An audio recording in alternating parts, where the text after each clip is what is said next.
السلام عليكم واهلا بكم في مطبخ ام احمد. هنعمل مع بعض البقسماط.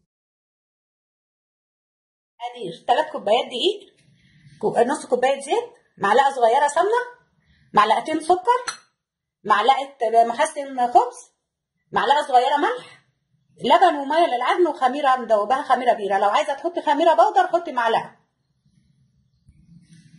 هننزل كده بالمكونات الجافه. هنحط السكر والمحسن مع بعض كده. عايزه تستبدلي المحسن ببودر استبدليه. هنحط السكر، هنقلبهم مع بعض الاول كويس كده، بعدين نحط الزيت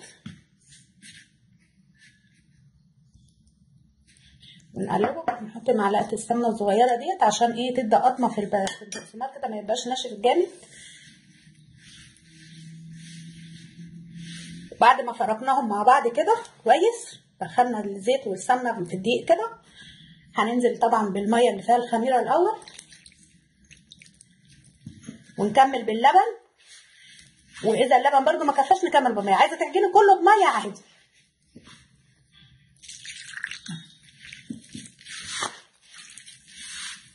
وبعد ما عجناها كده بالطريقه ديت، العجينه ملمسها اهو، هنسيبها ترتاح شويه ونصبحها مع بعض. ودي عجينه البقسماط بعد ما سيبناها خمرت، قطعناها بالشكل ده عشان تسهل عليا الفرد. وهنعمل فردنا حبه سمسم كده على الرخامه قدامنا، بحيث ان ياخد سمسم قد ما ياخد. بصي كده عشان ايه؟ السمسم ما يطلعش من البقسماطايه لما تيجي تتخبز في الفرن، لان انا مش هدهنه لا بيض ولا حاجه، انا هخبزه كده. وهحطه في الصينيه كده، وهسيبه شويه برضو في الصينيه لما يخمر حبه، وبعدين نغمس كده الحجم اللي انت عايزاه. كبري ترفعي اللي انت تحبي كده،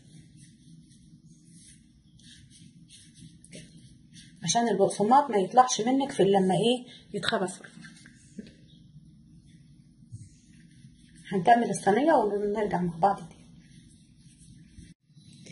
وده البقسماط بعد ما طلعناه من الفرن بالشكل ده اللي انا عاملاه بالسمسم، وده الساده. وبالهنا والشفا، ويا رب يعجبكم. ولايك وشير، وسلام عليكم.